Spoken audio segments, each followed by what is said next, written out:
I'm an employee for ESPN. The other would be a fat bastard that has gotten away for far too long talking his bullshit. You wanted some? Fine. I'm happy to give it to you, you piece of shit. I don't know what got into people over this new year, but it's going down. Stephen A. Smith drops bombs on Jason Whitlock. Man, and I think the Cat Williams interview with Shannon Sharpe had a lot to do with it, man. Sportscaster beef, man. What is this? Stephen A. Smith is the Kevin Hart of the sports media. Smith is a plant.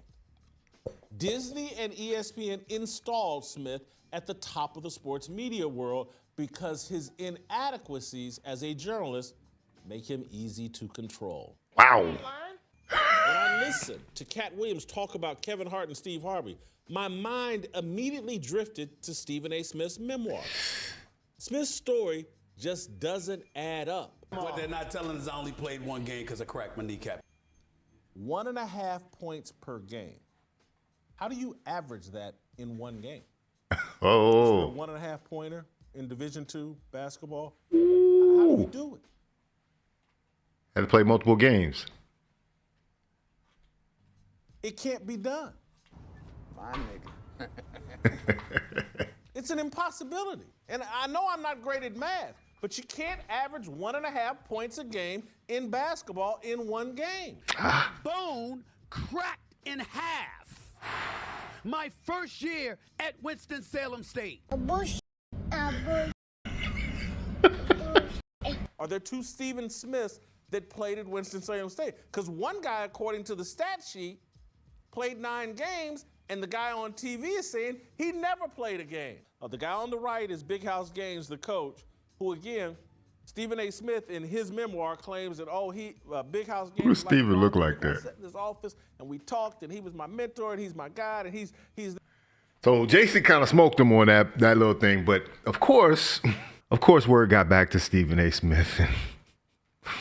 In true Stephen A. Smith fashion, and especially now since he's a YouTuber, Stephen A. had to finally give Jason Whitlock a piece of his mind. I'm sure they have plenty of issues in the past. He went off a little bit. Things going on in the world of sports that need to be addressed. But on this particular day, they don't take precedent. Instead, one would be Aaron Rodgers and his situation with the Pat McAfee show. That's necessary to address because, after all, I'm an employee for ESPN. The other would be a fat bastard that has gotten away for far too long. Bullshit. You wanted some? Fine. I'm happy to give it to you, you piece of shit. The Stephen A. Smith show up next.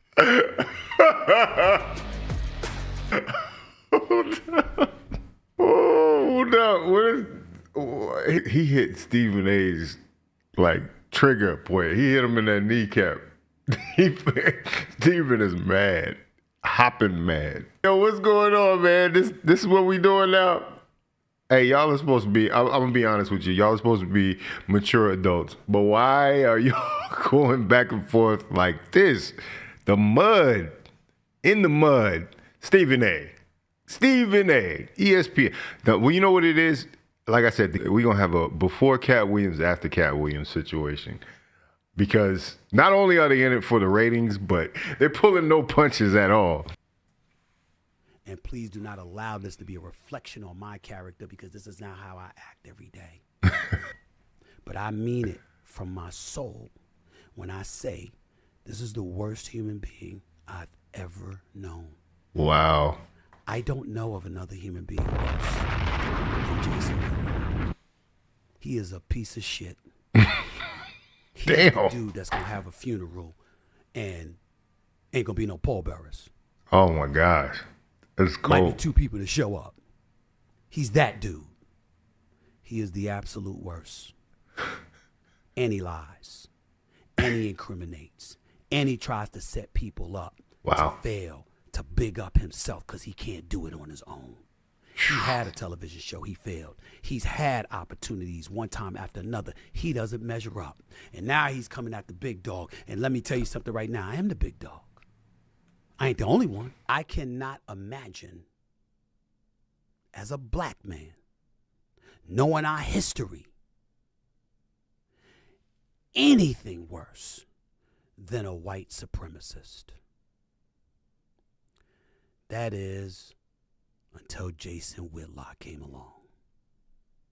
He's worse than them. He is the worst, most despicable, lying, no good, fat ass human being I have ever known. And please do not allow this to be a reflection on my character, because this is not how I act every day. But I mean it from my soul when I say this is the worst human being I've ever known. Wow. Yeah, I ain't got no dog in this fight. But I think that's how they have some type of interaction. I mean, despite the fact that, you know, the public facing of both of them. Interesting. This is an interesting grudge match, though. I ain't the only one. There's plenty. Skip Bayless, apologies to him, too, for bringing up Jason Whitlock's name in the same sentence as him. But we all know what time it is. Everyone knows.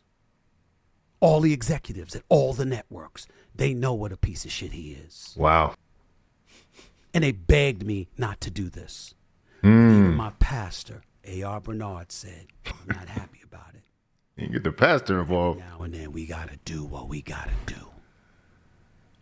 I promise you, and last to my sister Carmen, I won't do this again. I promise you.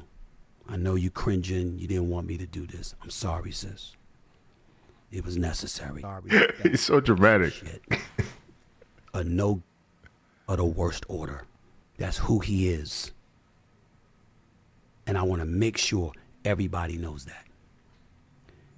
And I said to Isaiah Thomas, and I said to Dan Lebertard, if you care anything about our friendship, don't ever call me about him again. I'm a very forgiving person, not with him. I don't care what beef I had. I don't care how many of you out there that hate me, whatever, former athletes, all this stuff. Man, please, I'm sorry. Because I certainly don't hate y'all. I got to know what's behind this venom. There's always something behind the scenes that happens on the job or in the field. And, you know, he'll never forgive him. Like, you know, I can't imagine Jason Whitlock, like, taking Stephen A's girl or something or whatever. But, you know, it seems like something like that, the way Stephen's talking about it. We might have our differences from time to time, but ain't never that. This is the exception. I hate this bastard. Not even, far more than a little bit. He is the worst human being any of you will ever. You get within a mile of his presence. Wrap your arms around yourself to protect your soul. Wow. He is Cain. Oh. He is a devil. The worst. That's all I have to say. Y'all have a nice day. I'm going to go about my business. I will not speak about this piece of shit again. Piece of Yeah. He keeps calling him a piece of shit, you know, like. But that might give you some indication of what happened there. He is Cain, you know. That's a biblical reference. So Cain killed Abel, right? So he killed his brother. That might give us a little indication on why Stephen is so mad. Maybe they were tight at one point. Maybe they were brothers, and he stabbed him in the back. It's a possibility. It's a possibility. But whatever it is, it's hilarious.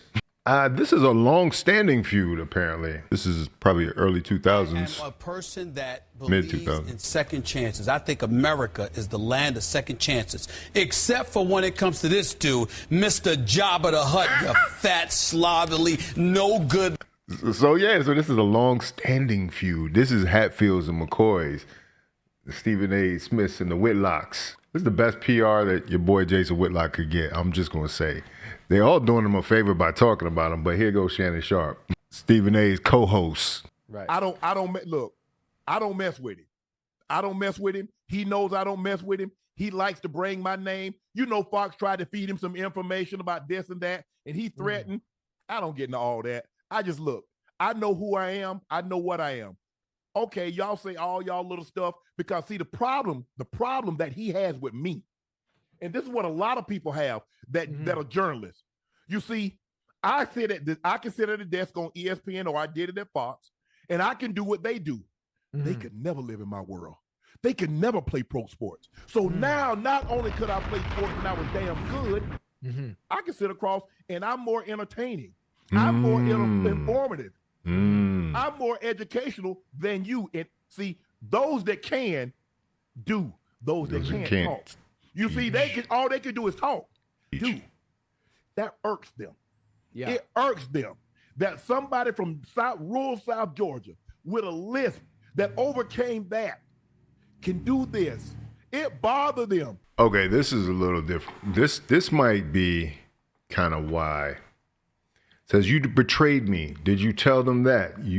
Stephen A. Smith is taking it there with Jason Whitlock. Later, you wrote a lengthy apology to me in an email, begging me to forgive you, pointing out how you were betrayed by this particular writer, so you know how I must feel that you betrayed me. Did you tell the folk that, you bitch? Did you tell them? You fat piece of shit. Did you tell them that? Got the names. We got Jamel Hill. We got Howard Bryant. You want me to bring up the other writers that wouldn't work for you? Oh. Why it took you nearly 2 years to get an article out? Wow. Because you ran that shit so bad you were running it into the... Yeah, so this is a long-standing feud, as we see. The workplace beef spilled over into their personal platforms, and now they're airing it out. I call it the Cat Williams effect. Look forward to it. It's going to be more and more of this coming down the pike. But what do y'all think? Do y'all think Jason is right, that Stephen is somehow an industry plant? Do you think that claim holds any validity? Or do you think that Stephen A. is right and Jason is a backstabber and, he's done so many things? It sounds like he was running a publication where he wasn't, doing right by his employees. What do y'all think? Let me know in the comments down below. If you like this video, like, comment, subscribe. Hit the bell notification for all uploads. If you want to watch more, please watch one of these videos down below. Make sure you join the Patreon. Link is in the description. This is Faucette Media.